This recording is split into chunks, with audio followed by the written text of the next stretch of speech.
தலைமுறை தாங்கும் வினோதம் உலகமும் தோன்றி ஒளியாக தலைமுறை தாங்கும் வினோதம் உலகமும் தோன்றி ஒளியாக ஆத்துமமே என்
ஆண்டவரை தொழுதேற்று பாதை நோய் துன்பம் மாற்றி ஆனந்த போதோறும் தயவை பாதை நோய் துன்பம்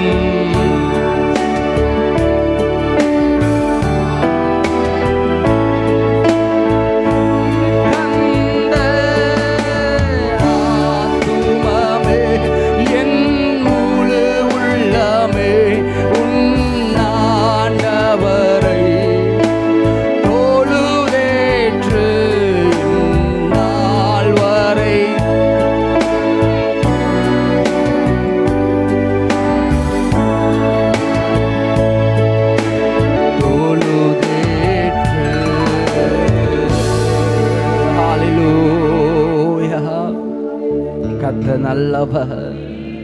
நன்றி இயேசுவே. சொல்லுமாம். போற்றிடும் வானோர் பூதரத்துள்ளோன் சாற்றுட கரிய தன்மையுள்ள போற்றிடும்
ஒளியாக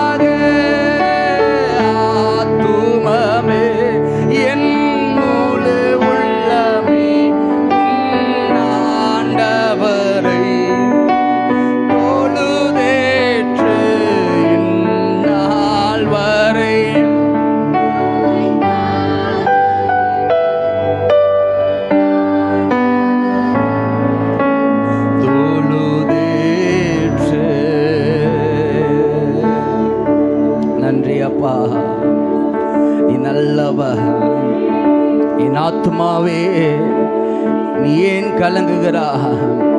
ஏன் எனக்குள் திகைகிறாய்? தேவனை நோக்கி காத்திரு என்று சொன்னது போல ஒவ்வொரு நாளும் ஆத்துமா ஆண்டவரை நோக்கி கதறி கொண்டிருக்கிறது. ஹல்லேலூயா, ஹல்லேலூயா, ஹல்லேலூயா. என் ஆத்துமாவை விடுவிக்க கர்த்தராலே கூடும். என் ஆத்துமாவை பாதுகாக்க என் தேவனால் கூடும். ஹல்லேலூயா. என் ஆத்துமாவை எந்த ஒரு சத்ருவால தொட முடியாது. ஹல்லேலூயா, ஹல்லேலூயா. சரீரத்தை வேணா தொடலாம் பிசாசு, நம்ம ஆத்துமாவை தொட முடியாது. ஹல்லேலூயா, ஹல்லேலூயா. கர்த்தர் நல்லவர், கர்த்தர் நல்லவர், கர்த்தர் நல்லவர். உமக்கு நன்றி செலுத்துகிறோம் அப்பா. நீ நல்லவர், நீ நல்லவர். உமக்கு நன்றி, நன்றி ராஜா. ஹல்லேலூயா. உமக்கு நன்றி செலுத்துகிறோம். நீ நல்லவர். எங்களை வாழ வைக்க சிலுவையில் தொங்கினீரே. எங்களை வாழ வைக்க சிலுவையில் தொங்கினீரே. நோக்கி பார்த்ததினால் பிழைத்து கொண்டோமையா. உம்மை நோக்கி பார்த்ததினால் பிழைத்து கொண்டோமையா. எத்தனை பேர் சொல்ல முடியும்? ஒப்பு கொடுத்தீரையா.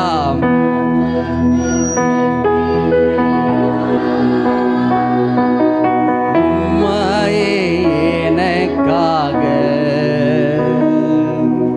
உலகின் இரட்சகரே உன்னத பலியாக ஒப்பு கொடுத்தீரையா.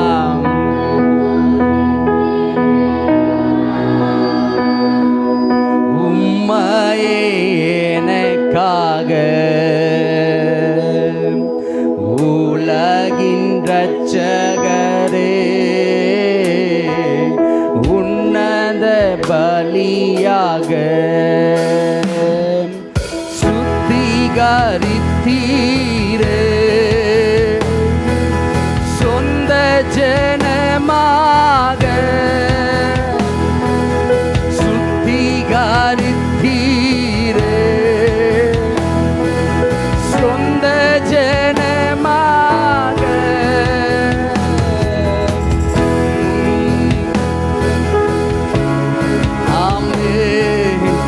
உமக்காய் வாழ்ந்திட என் உள்ளத்தில் வந்தீரையா. உமக்காய் வாழ்ந்திட ஒப்பு கொடுத்தீரையா. உம்மையே எனக்காக உலகின் இரட்சகரே உன்னத பலியாக சேர்ந்து ஒப்பு கொடுத்திரையா.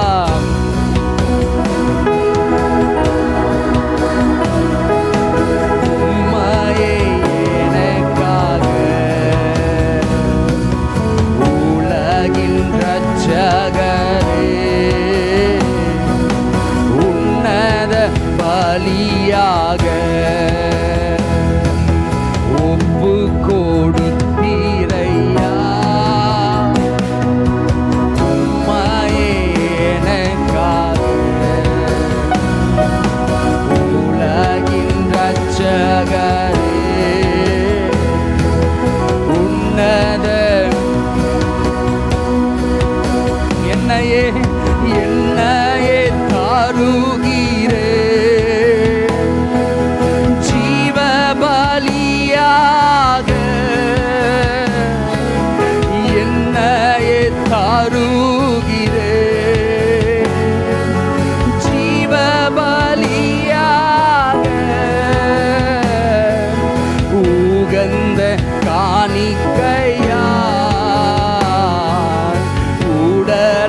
தருகிறே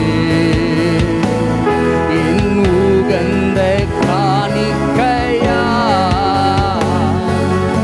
உடலை தருகிறே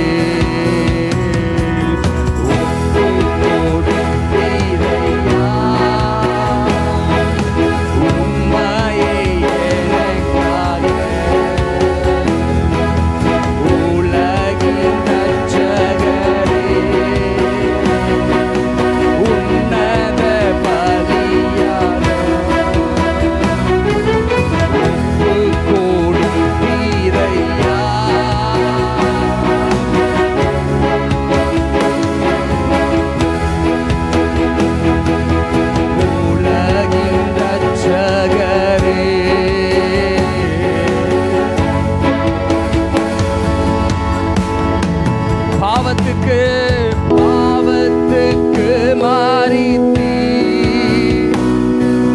நீதிக்கு பிழைத்தீட பாவத்துக்கு மாறித்தீ நீதிக்கு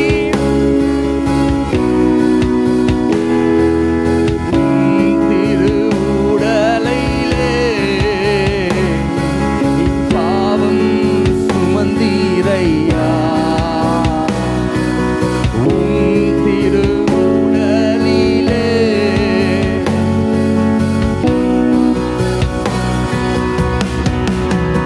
சேர்ந்து உப்பு கொடுத்தீரையா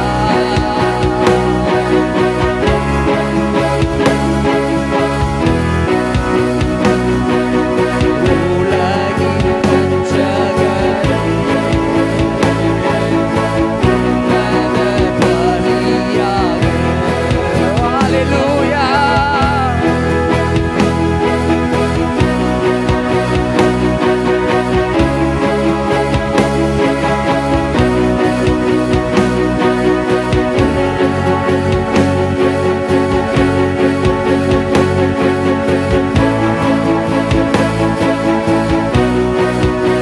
ஒப்பு கொடுத்தேன்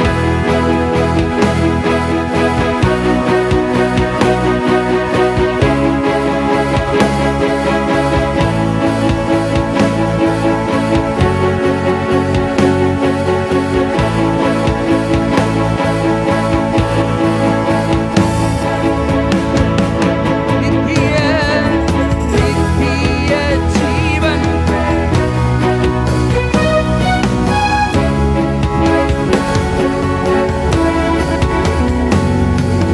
நித்திய ஜீவன் பெற நீதிமானாய் மாற ஜீவன் தரும் கனியா சிலுவையில் தொங்கினீரே ஜீவன் தரும் கனியா சிலுவையில் தொங்கினீரே. நம்ம சதத்தை உயர்த்தி தேவ சமூகத்துல இந்த மாலை வேளையில ஒப்பு கொடுப்போமா?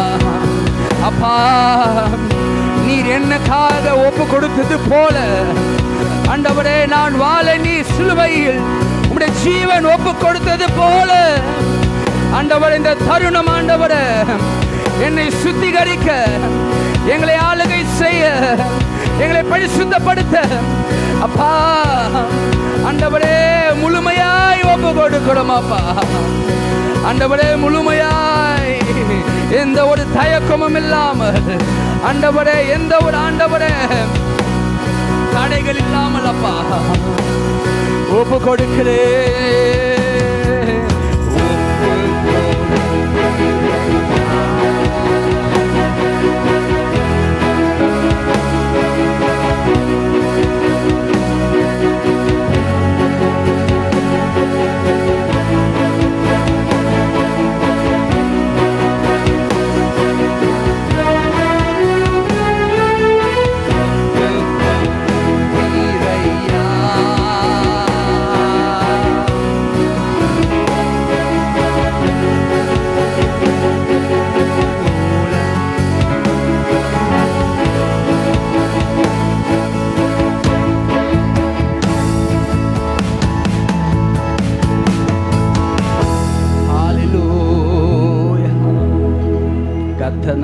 நல்லவர்.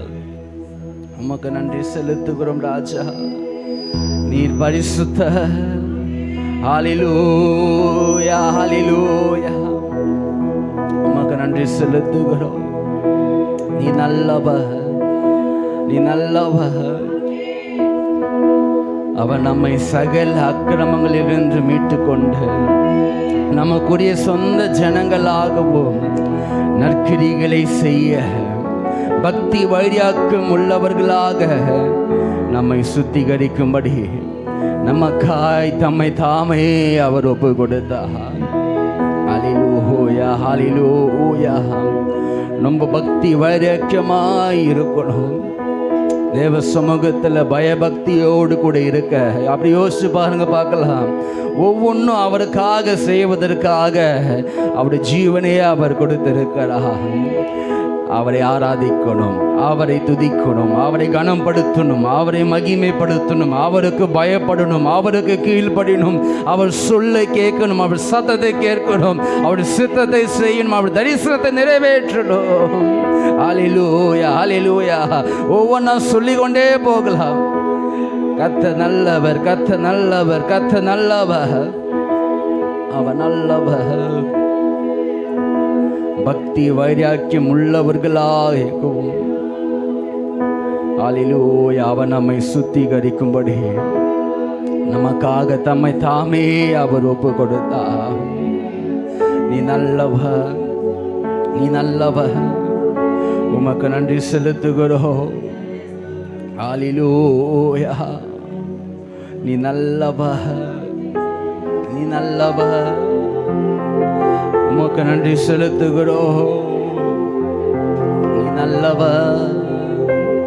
விடுதலை நாயகன் வெற்றியை தருகிறான், எனக்குள்ளே இருக்கிறான், என்ன ஆனந்தம். எத்தனை பேர் சொல்ல முடியும்? விடுதலை கொடுக்கிறான், சுத்திகரிக்கிற கர்த்தர், பரிசுத்தமாக்குற தேவன். அவர் எனக்குள்ளே இருக்கிறார், அவர் எனக்குள்ளே இருக்கிறார்.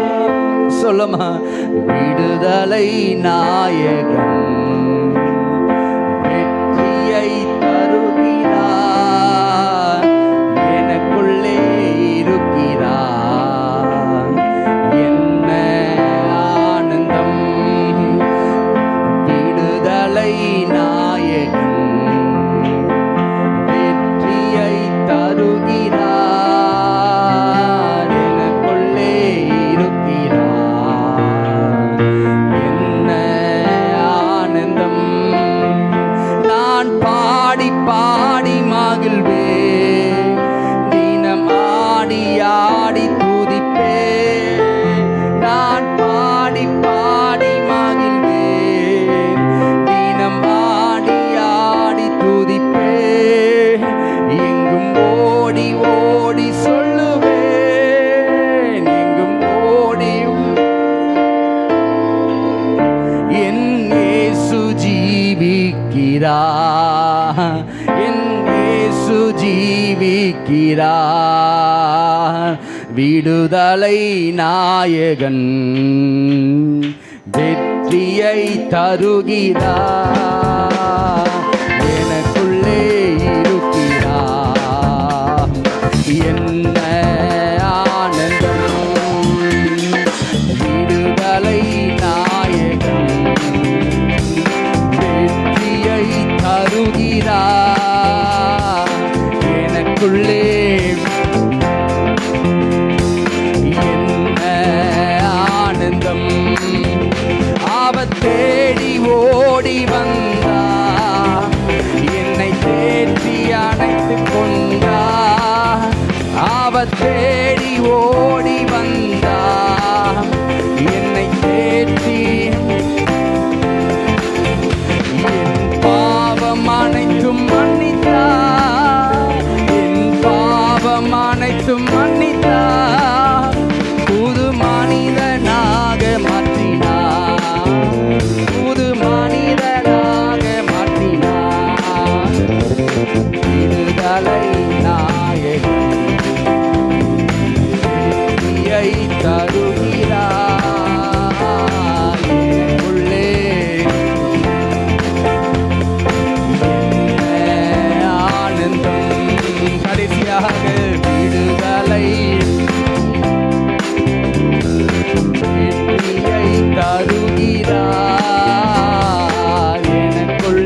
நான் பாடி பாடி மகிழ்வேன், தினம் ஆடி ஆடி துதிப்பேன். நான் பாடி பாடி மகிழ்வேன், தினம் ஆடி ஆடி துதிப்பேன். எங்கும் ஓடி ஓடி சொல்லுவேன், எங்கும் ஓடி ஓடி சொல்லுவேன், என் இயேசு ஜீவிக்கிறார், என் இயேசு ஜீவிக்கிறார்.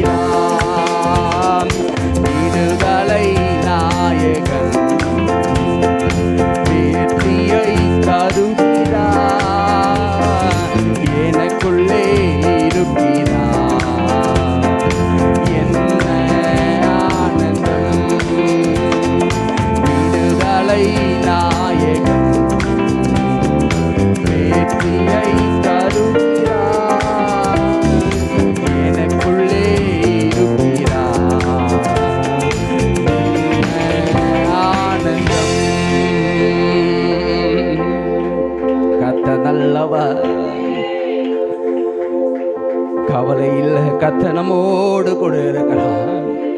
கலங்க வேண்டிய அவசியம் இல்லை. கர்த்தர் நம்மை நடத்துகிறார், நம்மை தாங்குகிறார், நம்மை சுமக்குகிறார். தொடர்ந்து நம் தேவ சமூகத்தில் நம்ம ஒப்பு கொடுப்போம். கர்த்தர் நம்மை ஆளுகை செய்து நம்மை வழி நடத்துவாராக. ஆமென், ஆமென், ஆமென். நம்ம அப்படியே அமருவோம். தொடர்ந்து நம்ம வார்த்தைக்கு நேராக நம்ம கடந்து போகும் செய்தியை அம்மா அவங்க கொடுப்பாங்க. தேவ செய்திக்காக ஒரு நம்ம ஜெபம் பண்ணுவோம்.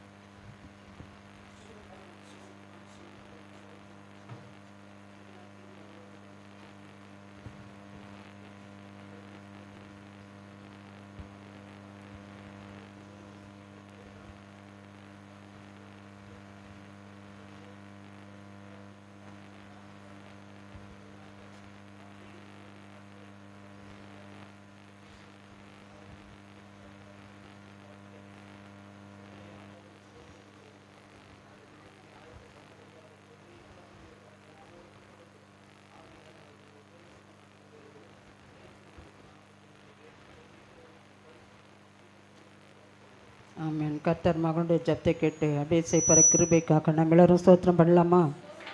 ஸ்தோத்திரம், ஸ்தோத்திரம், ஸ்தோத்திரம், ஸ்தோத்திரம். கர்த்தர் நல்லவர். எஸ்அப்பா, இன்றைக்கு ஆண்டவர் இந்த சுத்திகரிப்பு ஆராதனை செய்தியும் மகிழ்ச்சியின் செய்தியும் இன்றைக்கு எங்களுக்கு நீங்கள் பேசும்படியாக நான் ஜெபிக்கிறேன். உம்முடைய நாம மகிமைப்படுவதாக தாழ்த்தி ஒப்பு கொடுக்கிறேன். அந்த சுத்திகரிப்பு ஆராதனைக்கேற்ற ஒரு வார்த்தையை கர்த்தர் நீர் கொடுக்க முடியாய் தாழ்த்தி ஒப்பு கொடுக்கிறேன். இயேசுவின் நாமத்தில் நான் ஜெபிக்கிறேன் பிதாவே. ஆமேன், ஆமேன், ஆமேன். என்னை மூடி மறைத்து கொள்ளுங்கப்பா. பேசுகிறது நீராக இருக்கணும், நாங்கள் அல்ல, என் தேவன் நீரே. எடுத்து வாசிப்போம். ரோமர் 6ஆம் அதிகாரம் 22வது வசனம் சொல்கிறது, 22, 23 சொல்கிறது, இப்பொழுது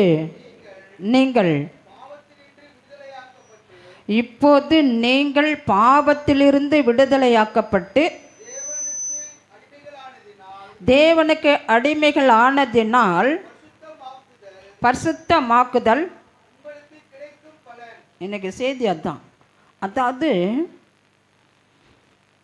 தேவனுக்கு அடிமையானதினால் பரிசுத்தமாகுதல் உங்களுக்கு கிடைக்கும் பலன். பரிசுத்தமாகிறது தேவனால நமக்கு கிடைக்கக்கூடிய ஒரு பலன். பரிசுத்தமாகுதல் தேவனால நமக்கு கிடைக்கக்கூடிய ஒரு பலன் தான். முடிவோ நித்திய ஜீவன். பாருங்க, இப்பொழுது நீங்கள் பாவத்தில் நின்று விடுதலையாக்கப்பட்டு தேவனுக்கு அடிமைகள் ஆனதினால் பரிசுத்தமாக்குதல் உங்களுக்கு கிடைக்கும் பலன். முடிவோ நித்திய ஜீவன். பாவத்திலிருந்து விடுதலை ஆக்கப்பட்டாலே கர்த்தர் உயிரை கொடுப்பாராம். அதுதான் நமக்கு கர்த்தர் கொடுக்கிற ஒரு ஜீவன். அந்த ஜீவன் தான் நம்மளுக்கு ஒரு பெரிய பாக்கியமாக, ஒரு பொக்கிஷமாக இருக்கிறது. அந்த ஜீவன் தான் நமக்குள்ளே ஓடுகிறத ஒரு பெரிய பொக்கிஷம். அந்த ஜீவன் இல்லைன்னா நம்ம எதையும் பார்க்க முடியாது, வேலை செய்ய முடியாது. நமக்குள்ளே கர்த்தருடைய ஜீவன் இருக்கிறதுனால நம்ம என்ன பண்ணுறோன்னா பாவத்திலேருந்து மீட்கப்பட்டு இருக்கிறோம். பாவம் செஞ்சுக்கிட்டே இல்லை, ஆனால் பாவத்திலேருந்து இன்றைக்கு நம்ம என்ன பண்ணியிருக்கிறோம்? மீட்கப்பட்டு இருக்கிறதுனால நமக்கு கிடைத்த பலன் என்னன்னு சொன்னால் நித்திய ஜீவன். பாவத்தின் சம்பளம் மரணம், தேவனுடைய கிருபை வரமோ தம்முடைய கர்த்தராகிய இயேசு கிறிஸ்துவினால் உண்டான நித்திய ஜீவன். பாருங்க, பாவத்திலிருந்து விடுதலை ஆக்கப்பட்டதுக்கும் நித்திய ஜீவன், பாவத்தின் சம்பளம் மரணம், தேவனுடைய கிருபை வரமோ தம்முடைய கர்த்தராகிய இயேசு கிறிஸ்துவினால் உண்டாகும். அப்போ ஆண்டவருடைய கிருபை தான் நமக்கு ஜீவனை கொடுக்கிறது, பாவத்திலிருந்து மீட்டெடுக்கிறது. நம்முடைய சரீரம் பரிசுத்தமாக்கப்பட வேண்டும், நம்முடைய சரீரம் பரிசுத்தமாக்கப்பட வேண்டும். ஏன்னு சொன்னால் கர்த்தர் நல்லவர். பழைய ஏற்பாட்டிலெல்லாம் பார்த்தா பாவம் செஞ்சால் 1 வயசு ஆட்டுக்குட்டியை கொண்டு வந்து பலி செலுத்துவாங்க. 1 வயசு ஆட்டுக்குட்டியை கொண்டு வந்து பலி செலுத்துவாங்க. அதனால தான் ஆண்டவர் ஒரே தரம் பலியானார். அதனால தான் இனிமே ஆட்டுக்குட்டியெல்லாம் செலுத்தவனா, நானே ஆட்டுக்குட்டியாக வந்தேன்னு சொல்கிறாரு. நானே ஆட்டுக்குட்டியாக வந்தேன், அதனால் நீங்கள் யாரும் பலி செலுத்த வேண்டாம். ஓசியா 10ஆம் அதிகாரம் 12வது வசனம் சொல்லுகிறது. ஓசியா 10ஆம் அதிகாரம் 12வது வசனம் சொல்லுகிறது, நீங்கள் நீதிக்கென்று விதை விதையுங்கள், தயவுக்கு ஒத்ததாய் அறுப்பருங்கள், உங்கள் தரிசு நிலத்தை பண்படுத்துங்கள், கர்த்தர் வந்து உங்கள் மேல் நீதியை வர்ஷிக்க பண்ண மட்டும் அவரை தேடக்கூடிய காலம் இதுதான். நாம் கடைசி காலகட்டத்தில் வந்திருக்கிறோம். எந்த காலகட்டத்தில் இருக்கிறோம்? நீங்கள் நீதிக்கென்று விதை விதையுங்கள், தயவுக்கு ஒத்ததாய் அறுப்பருங்கள், உங்கள் தரிசு நிலத்தை பண்படுத்துங்கள், கர்த்தர் வந்து உங்கள் மேல் நீதியை வர்ஷிக்க பண்ண மட்டும் அவரை தேட காலமாக்க இருக்கிறது. தேவன் சொல்லுங்க. நீங்கள் நீதிக்கென்று விதை விதையுங்கள், தயவுக்கு ஒத்ததாய் அறுப்பருங்கள், உங்கள் தரிசு நிலத்தை பண்படுத்துங்கள், கர்த்தர் வந்து உங்கள் மேல் நீதியை வர்ஷிக்க பண்ண மட்டும். அப்போ தேவன் வந்து என்ன பண்ணுறாரா? உங்கள் மேல் நீதியை வர்ஷிக்க பண்ண மட்டும் அவரை தேட காலம் இல்லை, காத்து கொண்டு இருக்கணும். காலம் எப்போ ஒன்றாலும் வரும், அதுக்காக அந்த காலத்துக்காக நம்ம காத்து கொண்டு இருக்க வேண்டுமா? அது கொண்டான நேரம் தான் இது. அப்போ இயேசு கிறிஸ்து நமக்குள்ளே வர வேண்டும் என்று சொன்னால் நாளவரை நாம் அவருக்காக காத்து கொண்டு இருக்க வேண்டும். அப்போ நம்முடைய ஆவி ஆத்மாவை கர்த்தருக்காக ஒப்பு கொடுக்க வேண்டும். தயவுக்கு ஒத்ததை அறுப்பருங்கள், உங்கள் தரிசு நிலத்தை பண்படுத்துங்கள். அப்போ தயவுக்கு ஒத்ததாய் அறுப்பறுத்து நம்முடைய பாழான நிலத்தை பண்படுத்த வேண்டும். பண்படுத்தினால்தான் அது பார்க்குறதுக்கு அழகாக இருக்கும். அப்போ தான் பயிர் வைக்க முடியும், பலன் கிடைக்க முடியும். அப்போது அந்த தரிசு நிலத்தை பண்படுத்தும் பொழுதுதான் கர்த்தர் வந்து வர்ஷிக்க பண்ண மட்டும் அவரை நாம் என்ன பண்ணணும்? தேடுவதற்குண்டான காலகட்டத்தில் அமர்ந்து கொண்டு இருக்கிறோம். இப்போ அவருக்காக அமர்ந்து கொண்டு இருக்கிறோம். 1 யோவான் 1ஆம் அதிகாரம் 9வது வசனம் சொல்லுகிறது. 1 யோவான் 1ஆம் அதிகாரம் 9வது வசனம், நம்முடைய பாவங்களை நாம் அறிக்கையிட்டால் பாவங்களை நமக்கு மன்னித்து எல்லா அநியாயத்தையும் நீக்கி நம்மை சுத்திகரிப்பதற்கு அவர் உண்மையும் நீதியும் உள்ளவராக இருக்கிறார். நம்முடைய பாவங்களுக்காக நம்மை அறிக்கையிட்டால் பாவங்களை நமக்கு மன்னித்து எல்லா அநியாயத்தையும் நீக்கி நம்மை சுத்திகரிப்பதற்கு அவர் உண்மையும் நீதியும் உள்ளவராக இருக்கிறார். லூக்கா 7ஆம் அதிகாரம் 36வது வசனம் சொல்லுகிறது. லூக்கா ஏன்னு சொன்னால் நம்மளுடைய பாவங்களை அவர் என்ன பண்ணுறாரா? மன்னிக்கிறவராக இருக்கிறார். பரிசேயரில் ஒருவர் தாங்கள் போஜனம் பண்ண வேண்டும் என்று அவரை வேண்டிக் கொண்டார்.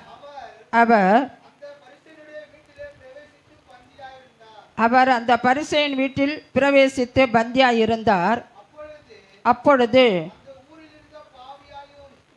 அந்த ஊரிலிருந்து பாவியாக ஒரு ஸ்திரீ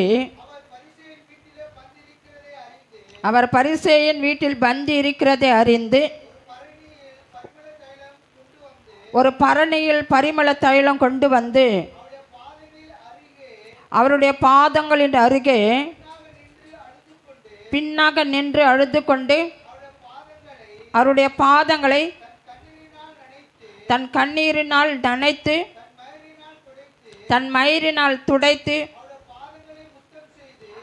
அவருடைய பாதங்களை முத்தம் செய்து பரிமளத்தை பூசினார். அப்போ பாவிகளை மன்னிக்கிறவர் கர்த்தர். அப்போ அந்த ஊரில் ஒரு பரிசேயன் வீட்டில் ஆண்டவர் போஜனம் பந்தி இருக்கிறார் என்று சொல்லி ஒரு பாவி கேள்விப்பட்டு பரிமள தைலத்தை கொண்டு வருகிறாள். அந்த பரிமள தைலம், அந்த பாட்டில் என்ன என்று சொன்னால் அவருடைய சரீரம், அந்த பாட்டிலுக்குள்ளே இருப்பது அவருடைய இருதயம். ஓகேவா? கற்பனை நம்மளே என்ன பண்ணிக்கலாம், கற்பனை பண்ணிக்கலாம். அப்போ நம்முடைய ஆவி ஒரு பாட்டிலுக்குள்ளே இருக்கிறதாம். நம்முடைய ஆவி பாட்டிலுக்குள்ளே அந்த மூடி போட்டால் அதுக்குள்ளே இருக்கிறது தண்ணி அப்படியே இருக்கும். அதை கைட்டிட்டு சாச்சுன்னா கீழே விழுந்துடும். அப்போ பாருங்கள், அந்த பாவியாக இருக்கிற அந்த மக்கள் தன் சரீரத்தில் இருக்கிற அந்த பாவத்தை ஆண்டவருடைய பாதத்தில் கண்ணீரால் கழுவினாலாம். தன்னுடைய பாவத்தை கண்ணீரினால் கழுவி ஆண்டவருடைய பாதத்தை கழுவிட்டு அப்புறம் தன் தலைமுடியால் துடைச்சிட்டு பாதத்தை முத்தம் செய்து அழுதலாம், கழுவினாலாம், துடைச்சாலாம், பூசினாலாம். பாருங்க, அழுதாலாம், கழுவினாலாம், துடைச்சாலாம். இப்போ அழும்போது அந்த தண்ணி அந்த கால் மேலே பட்டுச்சுன்னா கரை பிடிக்கும். அப்போ அந்த கரையை துடைக்கிறதுக்கு தன் கூந்தலால் அதை துடைக்கும் போது அது சுத்தமாக்குறது. ஆனால் அந்த பாதம் தன் இருதயம் பரிசுத்தமாக்குறதற்கு அந்த பரிமள தைலத்தை ஊற்றும் போது ஒரு பெரிய மகிமை உண்டாக்குறது. அல்லேலூயா. அப்போ பாருங்க, அழ வேண்டும், கழுவ வேண்டும், துடைக்க வேண்டும், நறுமணம் நமக்குள்ள வீச வேண்டும்.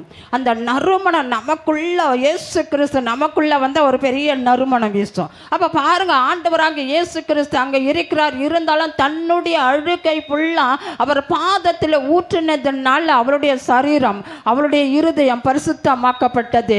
அந்த வீடு முழுவதும் நறுமணம் வீசினதான். புரியுதுங்களா? அவள் ஆண்டவர் இருந்த வீடு முழுவதும் நறுமணம் வீசியது.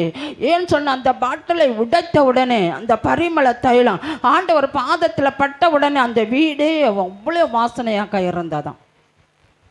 அப்போ பாருங்க, ஆண்டவர் நம்மை கொண்டு, ஏன்னு சொன்னால் அந்த மாதிரி நான் நிறைய சொல்லலை, சுருக்கமாக சொல்லி முடிக்கணும்னு பார்க்குறேன். அந்த பரிமள தைலத்தை பூசின உடனே கர்த்தர் அவளை ரொம்ப நேசிக்கிறாரு, ரொம்ப நேசிக்கிறாரு அதிகமாக. அப்போ அவன் சொல்கிறான், நான் சொந்த பந்தி விசாரிக்கிறதுக்கு கூப்பிட்டானே, அவன் சொல்கிறான், சீமான், அவன் தன்னை தொடுக்கிறவள் யார் என்று, இவர் ஒரு தீர்க்க தரிசியாக இருந்தால் தன்னை தொடுகிறவள் யார் என்று இவருக்கு தெரியாதான்னு ஒரு கேள்வி உள்ளுக்குள்ளே நினைக்கிறான். ஆனால் ஆண்டவர் சொல்கிறார் ஒரே ஒரு வார்த்தை, நான் வீட்டுக்கு வந்து எனக்கு கால் கழுவுறதே தண்ணி கொடுக்கலன்ட்டார். என்னது? வந்த உடனே எனக்கு காலை கழுவுறதுக்கு தண்ணி கொடுக்கலப்பா, இதோ கண்ணீர் ஆனாலும் என் காலை அவளே கழுவிட்டாப்பா. இன்றைக்கு இந்த இடம் பாரு என்ன எந்த அளவுக்கு பரிமளம் வாசனை வீசுகிறது. அப்போ அவளுடைய பாவங்கள் எல்லாம் மன்னிக்கப்பட்ட போது அவள் இருதயம் பரிசுத்தமாக்கப்படுகிறது. அதனால் தான் தன்னை எடுப்படாத ஒரு நல்ல பங்கு அவளை தெரிந்து கொண்டாள். எடுத்து வாசிப்போம். லூக்கா 10:42 வசனம் சொல்லுகிறது. லூக்கா 10 தேவையானது ஒன்று,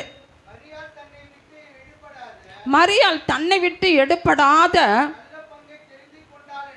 நல்ல பங்கை தெரிந்து கொண்டாள் என்றார். பாருங்க, தேவையானது ஒன்னே ஒன்று தான்.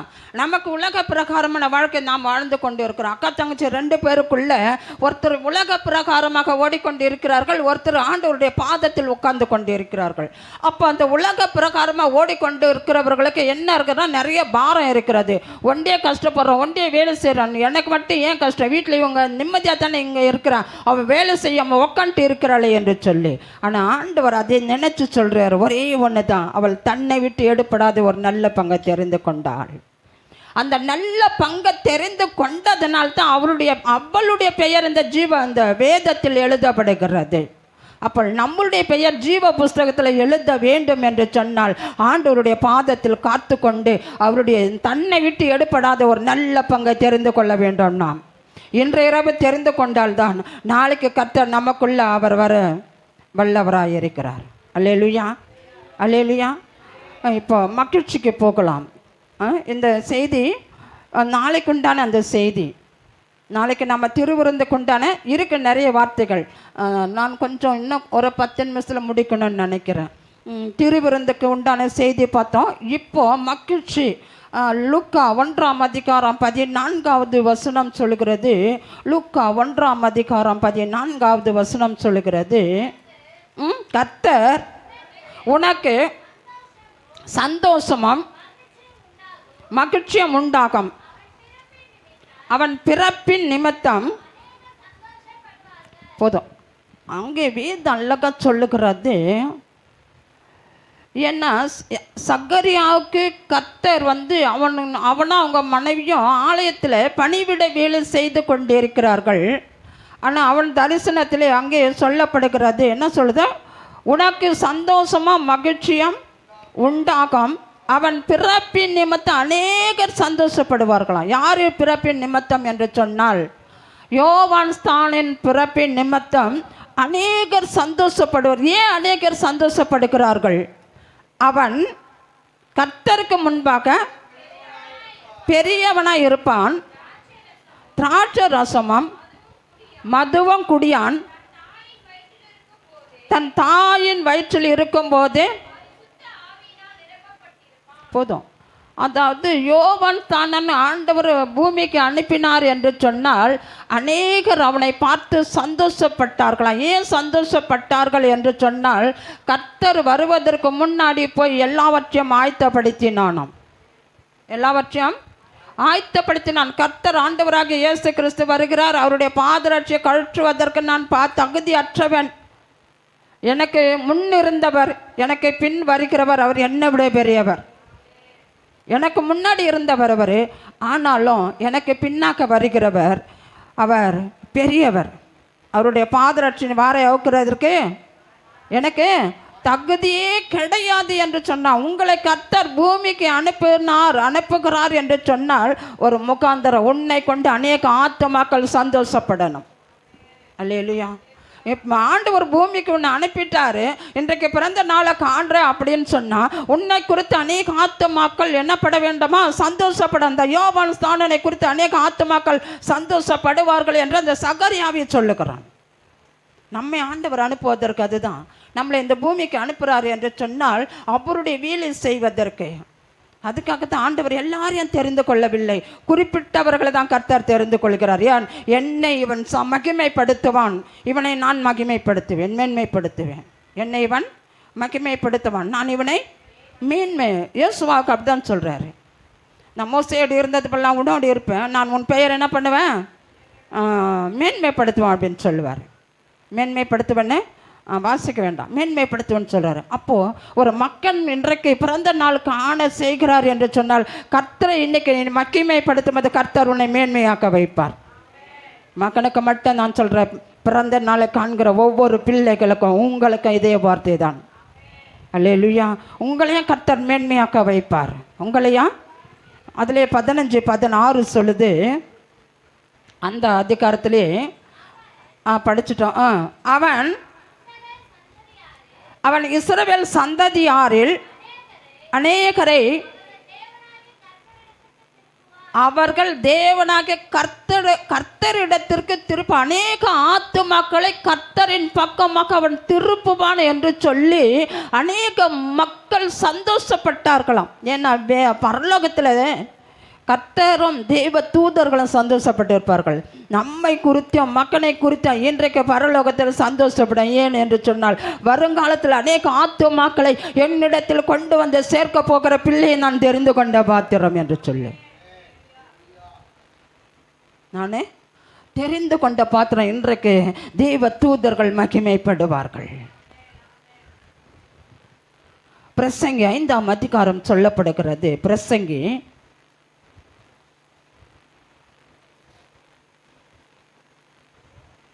பிரசங்கி 5ஆம் அதிகாரம் 19வது வசனம் சொல்லுகிறது, தேவன் ஐஸ்வர்யத்தையும் சம்பத்தையும் எவனுக்கு கொடுத்திருக்கிறாரோ அவன் அதிலே புசிக்கவும் தன் பங்கை பெறவும் தன் பிரயாசத்திலே மகிழ்ச்சியாய் இருக்கவும் அவனுக்கு அதிகாரம் அளிப்பது தேவனுடைய அனுகிரகமா. பாருங்க, அழகான ஒரு வார்த்தை சொல்லுகிறது, தேவன் ஐஸ்வர்யத்தையும் சம்பத்தையும் எவனுக்கு கொடுத்திருக்கிறாரோ அவன் அதிலே புசிக்கவும் தன் பங்கை பெறவும் தன் பிரயாசத்திலே மகிழ்ச்சியாக இருக்கவும் அவனுக்கு அதிகாரம் அளிப்பது தேவனுடைய அனுகிரகம். கர்த்தர் ஒருவனை உயர்த்துகிறார், மேன்மைப்படுத்துகிறார் என்று சொன்னால் அதிலே அவன் புசிக்கவும் அவன் என்ன பண்ணுறது, பங்கு பெறவும் தன் பிரயாசத்தினாலே மகிழ்ச்சியாக இருக்கவும் அவனுக்கு அதிகாரம் கொடுத்திருக்கிறார். ஏன்னா மேன்மைப்படுத்திட்டாரு, அதாவது பூமிக்கு அனுப்பிட்டாரு, அவர் மேன்மைப்படுத்திட்டாரு. ஆண்டவருடைய நாமத்தை மகிமைப்படுத்த நான் தெரிந்து கொண்ட இந்த பாத்திரம் என்னுடைய பணத்தில் தான் இந்த மகன் சாப்பிடணும், எப்படி பிரயாசப்படணும். அதனால் அங்கே வேத அழகா சொல்லுகிறது, என்ன சொல்லுகிறதுனா, பிரயாசத்திலே மகிழ்ச்சியாக இருக்க அவனுக்கு அதிகாரம். ஆண்டவர் இன்றைக்கு பிறந்த மகனுக்கும் உங்களுக்கும் கர்த்தர் அதிகாரத்தை கொடுக்கிறார். ஏன்னா அவர் கொடுக்குற பணத்தினால் தான் இன்றைக்கு நாம் வாழ்ந்து கொண்டிருக்கிறோம். நம்ம இன்றைக்கு உழைக்கிறோம் என்று சொன்னால் அவர் கொடுக்குற உழைப்பு தான், அவர் கொடுக்குற பலன் தான், அவர் கொடுக்குற பணம் தான். அவர் கொடுக்குற பணத்தினாலும் அவர் கூட உழைப்பினாலும் அவர் கொடுக்குற பலத்தினாலும் அவர் கொடுக்குற ஜீவனாலும் நம்ம இன்றைக்கு அவர் கொடுக்கிற அந்த அதிகாரத்தை வைத்து தேவனுடைய கிருபையாக இருக்கிறது, அனுகிரகமாக இருக்கிறது. கர்த்தர் நமக்கு கொடுத்த அந்த அதிகாரத்தினால இன்றைக்கு ஒரு மகன் பிறப்பின் நிமித்த அநேக ஆத்துமாக்கள் சந்தோஷப்பட போகிறான்னா தெரிந்து கொண்ட ஒவ்வொரு பாத்திரமும் கர்த்தருக்காக எழும்பி பிரகாசிக்கிற விளக்காக இருக்க வேண்டும். ஏசாயா 51ஆம் அதிகாரம் 11வது வசனம் சொல்லுகிறது. ஏசாயா 51:11 சொல்லுகிறது, அப்படியே கர்த்தரால் மீட்கப்பட்டவர்கள் ஆனந்த களிப்புடன் பாடி சீயோனுக்கு திரும்புவார்கள். நித்திய மகிழ்ச்சி அவர்கள் தலையின் மேல் இருக்கும், சந்தோஷமும் மகிழ்ச்சியம் அடைவார்கள், சஞ்சலமும் தவிப்பும் ஓடி போகும். அதாவது அப்படியே கர்த்தரால் மீட்கப்பட்டவர்கள் ஆனந்த களிப்புடன் பாடி சீயோனுக்கு திரும்பி வருவார்கள். கர்த்தரால் மீட்கப்பட்டவர்கள், ஆண்டவரால் தேர்ந்தெடுக்க ஒவ்வொரு பிள்ளைகளும் அவர்கள் எல்லோரும் மீட்கப்பட்டவர்கள். அவங்க எந்த நிலைமையில் இருந்தாலும் அந்த சூழ்நிலையிலிருந்து அவர் தான் இரத்தத்தை சிந்தி அவர்களை மீட்டு எடுத்த பிறகு அவர்கள் ஆலயத்தை தேடி ஓடி வருவார்களாம். ஆலயத்துக்கு தேடி ஓடி வருவார்கள். என் ஆனந்த களிப்புடன் சீயோனுக்கு திரும்பி வருவார்கள். சீயோனுக்கு, ஆமாம், அந்த மீட்கப்படும்போது கிடைக்கிற ஒரு சந்தோஷம் இருக்க பாருங்க. ஒரு நேரத்தில் ஏதாவது ஒரு நன்மை செஞ்சுட்டோம்னா, இல்லை ஏதோ ஆண்டவரை குறித்து நல்ல ஒரு மேன்மையாக பேசிட்டோம்னாக்கா அன்றைக்கி நம்மளுடைய இருதயம் ஒரு மகிமையாக இருக்கும், ஒரு சந்தோஷம் இருக்கும். எத்தனை பேர் உணர்ந்துருக்குறீங்க? உங்களால் ஒருத்தர் ரட்சிக்கப்பட்டு இல்லை நீங்கள் உங்களால் ஒருத்தருக்கு விடுதலை கிடச்சி அவங்க உனக்கு ஒரு தேங்க்யூ சொல்லும்போது உங்கள் இருதயம் எப்படி மகிழுது? ஒரு சந்தோஷம் தானே.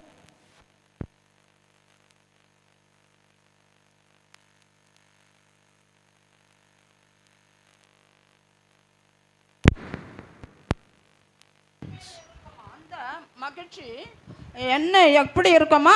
தலைமையில் இருக்குமா. அந்த சந்தோஷம் எப்படி இருக்குமா? தலையின் மேல் இருக்கும். சந்தோஷமாக மகிழ்ச்சியம் அடைவார்கள், சஞ்சலமாக தவிப்போம், ஓடிப்போம். எவ்வளோதான் பிரச்சனை வந்தாலும் ஒரு பிறந்த குழந்தைய பார்த்து அதை பேசுகிற அந்த மழை சொல்லிய பார்த்து நம்ம அதை பார்த்து பேசும்போது அதை சிரிக்கும்போது பார்த்தீங்கன்னா உனக்குள்ளே இருக்கிற அந்த பாரம் வேதனை எல்லாம் ஓடி போகும். ஓடி போகுதா இல்லையா? எவ்வளோ பாரங்கள் இருக்கலாம், எவ்வளோ பிரச்சனைகள் இருக்கலாம். ஆனாலும் அந்த குழந்தையை பார்க்கும்போது அந்த சஞ்சலமும் தவிப்பும் ஓடி போகும்.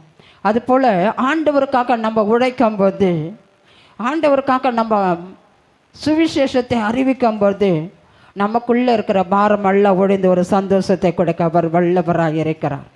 சங்கீதம் 106வது சங்கீதம் 4வது வசனம் 5வது வசனம் சொல்கிறது. சங்கீதம் 106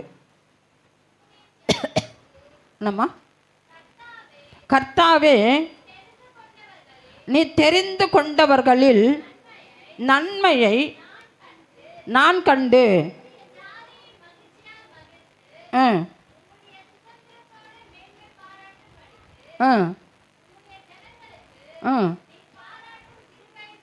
நீ பாராட்டும் கிருபையின்படி என்னை நினைத்து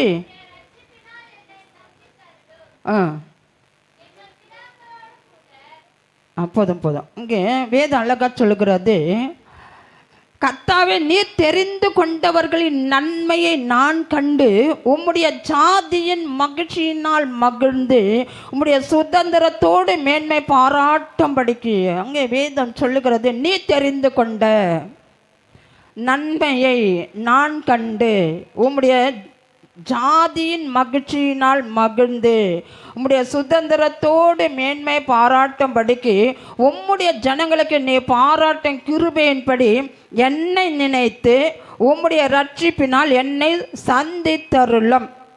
இன்றைக்கு அழகா வேதம் சொல்லுகிறது, பிறப்புக்கு அழகா உம்முடைய ஜனங்களுக்கு நீ பாராட்டும் கிருபையின்படி என்னை நினைத்து. ஒரு இன்றைக்கு ஆண்டவர் பூமியில் பிறக்க வச்சு இன்றைக்கு இந்த 26வது பிறந்த நாளை காண வச்ச தேவனுக்கு ஸ்தோத்திரம். இந்த 25 வருடம் எவ்வளோ பாடுகள், போராட்டங்கள், பிரச்சனைகள், ஆனால் எல்லாவற்றையும் கடந்து வந்து இன்றைக்கு ஒரு மன மகிழ்ச்சியான ஒரு நாளை கொடுத்த கர்த்தருக்கு ஸ்தோத்திரம். கொடுத்த கர்த்தருக்கு ஸ்தோத்திரம். என்ன உம்முடைய ஜனங்களுக்கு நீர் பாராட்டும் கிருபையின்படி என்னை நினைத்து உம்முடைய ரட்சிப்பினால் என்னை சந்தித்தருள. உம்முடைய ஜனத்தின்படி நீங்கள் தான் எங்களுடைய ஜனங்கள். நீங்கள் தான் என்னுடைய சொந்தம் பந்தம் எல்லாமே நீங்கள் தான். அப்போ ஆண்டவர் உங்களை எங்களுக்கு கொடுத்ததற்கு கர்த்தர் எங்களை நினைக்கும்படி வேண்டிக் கொள்ளுகிறேன். அல்லேலூயா. மக்களுக்கு நீங்கள் எல்லோரும் சகோதரன் சகோதரியாக, தாயன் தகப்பனமாக்க. அல்லேலூயா. இன்னைக்கு மகிழ்ச்சியால் மகிழ்ந்து உம்முடைய சுதந்திரத்தோடு மேன்மை பாராட்டும்படிக்கு உம்முடைய ஜனங்களுக்கு நீர் பாராட்டும் கிருபையின்படி என்னை நினைத்து உம்முடைய ரட்சிப்பினால் என்னை சந்தித்தருளும். இன்றைக்கு இந்த பிள்ளைகளை கொடுத்ததற்காக ஸ்தோத்திரம் ஆண்டவர். அல்லேலூயா. இந்த பிள்ளைகளை கொடுத்ததற்காக ஸ்தோத்திரம். சங்கீதம் 92 சொல்லுகிறது. 92ல் 3:4 சொல்லுகிறது. சங்கீதம் 92:3-4. நம்ம காலையிலே உங்களது கிருபையும் இரவிலே உடைய சத்தியத்தையும் அறிவிப்பதும் நலமாயிருக்கும். கர்த்தாவே உமது செய்கைகளால் என்னை மகிழ்ச்சியாக்கினீர். உமது கரத்தின் கிரிகைகள் நிமித்தம் ஆனந்த சத்தமிடுவேன். கர்த்தாவே உம்முடைய கிரிகைகள் எவ்வளவு மகத்துவமானவைகள். போதும். உம்முடைய யோசனைகள் கர்த்தாவே உமது செயல்கள் என்னை மகிழ்ச்சியாக்கினீர். உம்முடைய செயல்களினால் நீர் என்னை அனுப்பினதினால் இன்றைக்கு நான் மன மகிழ்ச்சியாக இருக்கிறேன். கர்த்தாவே உமது செய்கைகளை என்னை மகிழ்ச்சியாக்கினீர். உமது கரத்தின் கிரிகள் நிமித்தம் ஆனந்த சத்தமிடுவேன். அல்லேலூயா. ஆனந்த சத்தமிடுவேன். முழங்கால் படியிடுவோமா? ஆண்டவரை உம்முடைய நீதியின் கரத்தினால என்னை தாங்குகிற படியினாலே நான் ஆனந்த சத்தமிட்டு உம்மை மகிமைப்படுத்துவேன். இன்றைக்கு பிறந்த நாளை காண வைத்ததற்காக நான் நன்றி செலுத்துகிறேன். உம்முடைய நாம மகிமைப்படுவதாக. தேவனுடைய பிரசன்ன ஆண்டவரை அந்த ஒவ்வொரு பிள்ளைகள் மீது இறங்கமுடிய நான் செபிக்கிறேன். மகனவும் கரத்தில் ஒப்பு கொடுக்கிறேன். மகன் மீது தேவ வல்லமை இறங்கட்டும். இன்றைக்கு பிறந்த நாளை காண அந்த மகனுக்கு கர்த்தர் 100 ஆயுசை கர்த்தர் கூட்டி கொடுத்து எதிர்காலத்தை ஆசீர்வாதமாய் மாற்றி ஊழியத்தில் கர்த்தர் வல்லமையாக பயன்படுத்த முடியாது நான் ஜெபிக்கிறேன். அதற்குண்டான ஞானத்தையும் தெளிவையும் கர்த்தர் தைரியத்தையும் பலனையும் கொடுத்து ஆண்டவரை மகன மகிழ்ச்சியாக இருக்க கர்த்தர் கிருபை பாராட்ட முடியாது நான் ஜெபிக்கிறேன். அதிகாரத்தை கர்த்தர் நீர் கொடுத்திருக்கிறார். அந்த அதிகாரத்தினால் அந்த ஆண்டவர் கொடுக்கிற அந்த ஆகாரத்தில் புசித்து கொடுத்து ஆண்டவருக்காக ஓடுகிற நல்ல போராட்டத்தை போராடினேன், ஓட்டத்தை முடித்தேன் என்று சொல்லக்கூடிய அளவுக்கு 100 வயசு வரை ஆண்டவருக்காக நல்ல போராட்டத்தை போராட இந்த நேரத்தில் சபையாராய் ஒருமனப்பட்டு மகனுக்காக நாங்கள் ஜெபிக்கிறோம், துதிக்கிறோம், வாழ்த்துக்கிறோம். அந்த பிள்ளையை கர்த்தர் ஆசீர்வதிக்கும்படியாக மன மகிழ்ச்சியாக இருக்கும்படியாக 100 வயசு வரை கர்த்தருக்காகவும் குடும்பத்திற்காகவும் எதிர்காலத்துக்காக உழைக்கக்கூடிய பலனை கர்த்தர் கொடுத்து நீர் ஆசீர்வதிக்கும்படியாக நான் ஜெபிக்கிறேன், தாழ்த்தி வெறுமையாக்குகிறேன். இயேசுவின் நாமத்தில் நான் ஜெபிக்கிறேன் பிதாவே. ஆமேன், ஆமேன், ஆமேன். எல்லாரும் சொல்லுவோமா? என் ஆத்துமாவே கர்த்தரை ஸ்தோத்திரி, என் முழு உள்ளமே அவருடைய பரிசுத்த நாமத்தை ஸ்தோத்திரி. என் ஆத்துமாவே கர்த்தரை ஸ்தோத்திரி, அவர் செய்த சகல உபகாரங்களையும் மறவாதே.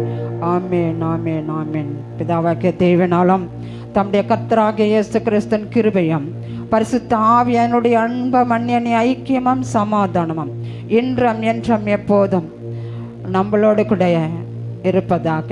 ஆமேன். அல்லேலூயா, அல்லேலூயா, அல்லேலூயா. கர்த்தர் நல்லவர். நீங்கள் எல்லோரும் சேர்ந்து ஐயாவை கொண்டாட போகிறீங்க. கர்த்தர் ஒரு நிமிஷம் அவர் மகிமைப்படுவாராக. ஆமேன், ஆமேன், ஆமேன். எல்லோரும் அப்படியே உட்காரலாம்.